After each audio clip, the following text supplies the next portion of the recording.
The first mistake tourists make when visiting Copenhagen is to not rent a bicycle. It is just the best way to get around the city and to explore the city as well. Now, if you look around online or watch videos like this one, you'll often see that especially Danish people or people from Copenhagen will tell tourists to never rent a bicycle in Copenhagen. And the reason for that is that they think it's very dangerous, both for the tourists and for the people living in Copenhagen, because it can be a minor inconvenience for the locals having tourists riding around on a bicycle because they're trying to get to and from work, and then there's someone just riding around their city chilling. And part of that argument is pretty good. It can be very dangerous both for the tourists and for everyone else if you, the tourist, don't know how to ride a bicycle or just don't read up on the rules for riding a bicycle in Copenhagen. Because we use a bicycle as a means of transportation, we do go very fast and we are pretty merciless when riding a bicycle. So dangerous situations do happen quite a lot, and often they include tourists. So it's things like just stopping in the middle of the street, or not signaling when turning, or just swirling around on the bicycle lane, or not even knowing where the bicycle lane is. But honestly, if you just spend a little bit of time learning about the rules, and of course, if you know how to ride a bicycle, then renting a bicycle and riding around the city is just the best thing to do, in my opinion.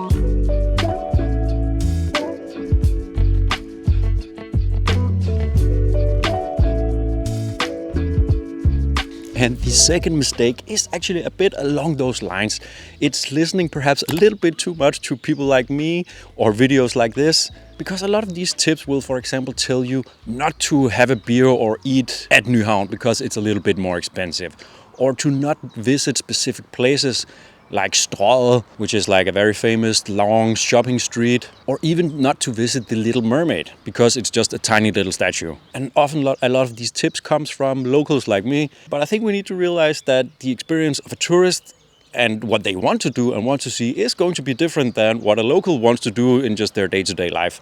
So just because I would not usually go and hang out on Strøget doesn't mean that a tourist would not like to see it. And I don't find the Little Mermaid particularly interesting either, but if you walk from the city center up to the Little Mermaid, the walk is actually very interesting, and there's a lot of things you see along the way to getting there that you just probably otherwise would not see. And sometimes those very popular attractions, they are just popular for a reason, especially with tourists, because that is why they are coming to this place. It's because they have heard about the Little Mermaid, they have seen Nyhavn and want to, sit there and have a beer and just people watch and enjoy their time in Copenhagen. So don't listen too much to people like me.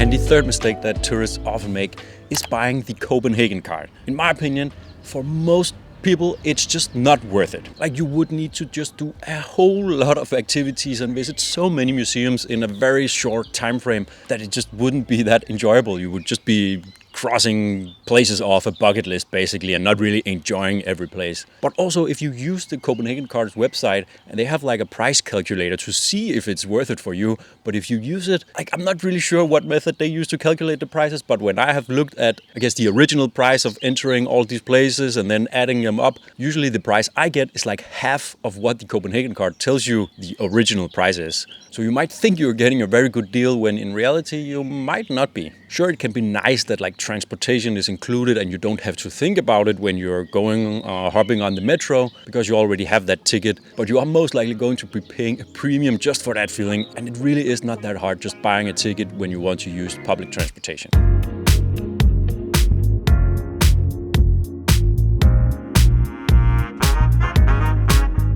Next mistake is staying only in Copenhagen. Now, if you're coming to Copenhagen for just a couple of days, then please only stay in Copenhagen. You won't really have time to go on any day trips or anything. But if you have more time, let's say a week or even more, then you should really consider going outside of Copenhagen on a day trip or two, as there's just so much more to Denmark than Copenhagen, despite the fact that we are such a small country. There's so many cool things to see, and a lot of the day trips are really worth it. And consider subscribing if you want to see some of those day trips and see more of both Copenhagen, but also more of Denmark in general and the places that you could be visiting on a day trip. Like right now, I'm on the island of Møn in southern Denmark, which is probably one of the more beautiful places in Denmark and the most unique places as well. And I think like for us people who live in Copenhagen, this is very far away. It's like an hour and a half drive from Copenhagen to get here. And because we are such a small country, that's a very long distance for us. But I mean, if you're coming for a larger country, that might just be your daily commute. So it's not really that big of a deal. And just going an hour or an hour and a half trip to see something very special, that could be worth it. So consider subscribing to my channel if you want to see a video here from the beautiful island of Møn and more places around both Copenhagen and all over Denmark.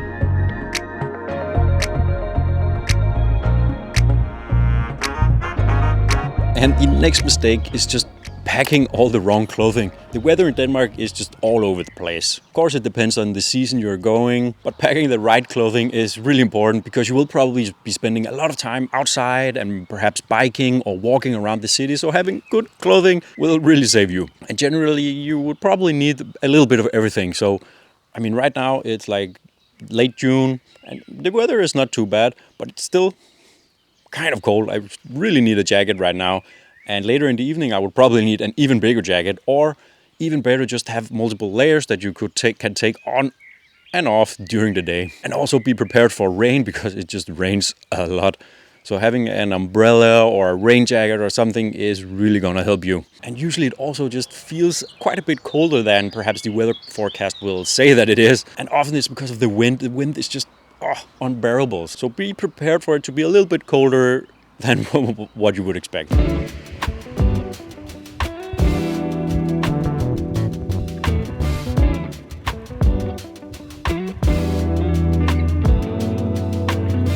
Okay, here are just some general etiquette tips perhaps. So it's like smaller mistakes that tourists make. I just bundled them into one here. The first one is when you're on an escalator, you stand on the right side so people can walk on the left side. So if you're in a rush, you can walk quickly or run on the left side, and people who are just chilling stand on the right side. And when you want to get on the bus or the metro, then wait for people to actually get out of the metro before you start going in. People will get really mad when they're trying to exit a metro and a tourist is just already walking in. That is a bad thing to do in Copenhagen. And it might be a smaller thing, but when you are like in the metro, for example, or just in smaller spaces with a lot of people, then try not to like talk or yell super loudly or be loud or listen to music. That's even the worst one. Danes are a little bit weird with that, so just don't be overly loud. And the next mistake is expecting a visit to Copenhagen to be cheap.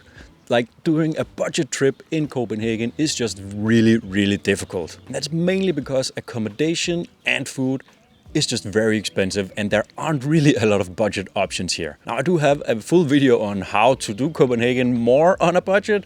So if you want some more tips, you can watch that video later. But even if you're like staying at hostels and cooking for yourself, which is gonna be the cheapest way you could do Copenhagen, it's still not gonna be very cheap compared to many other places. And if you are a more, I guess, standard tourist staying at a standard hotel and eating out a little bit, then it is just going to be expensive. Now, luckily, there are quite a lot of free activities that you can do, and a lot of the sightseeing and just walking around the city can be all free, and like renting a bicycle is not that expensive. So you could do a lot of activities for free, which is always great. But food and accommodation is just going to be expensive. And the next mistake is kind of just sticking to all the major attractions. So what I mean by that is a lot of tourists, before coming to Copenhagen, they might have a list of what they want to see and do. And you know, they'll just travel between these places and then crossing off their list. And they'll miss out all the cool stuff in between. And that's why I really recommend renting a bicycle or just walking to most places if you can, because you will see a lot of really, really cool stuff and just random stuff and buildings that are awesome and cool small little museums or in shops that you have no idea even existed. So if you are the type of person who likes to make an itinerary and have a lot of things planned out, then perhaps plan out some time for being surprised or just walking around. But even just walking between the major attractions is going to get you really far to avoiding this mistake.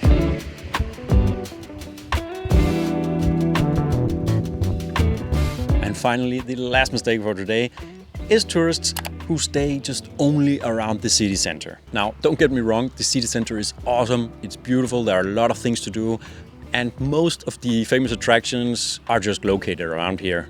So it's really easy to just stay in this small part of Copenhagen and not really seeing anything else. But for example, if you are visiting in summer, this is pretty much exactly what all tourists are doing. So the tourism is just really concentrated. And if you want to see some different parts and more unique parts of Copenhagen, then head out to some of the other areas of Copenhagen. There's just so much to see and do that most tourists simply never will, because they stay only around the city center. And you can watch this video right here. This is my guide on where to stay in Copenhagen. So which area you should consider staying in. But you can also get a really good idea of the different neighborhoods. And even if you are staying in the city center, you could easily visit some of the other neighborhoods and see all of the cool stuff there is to do there.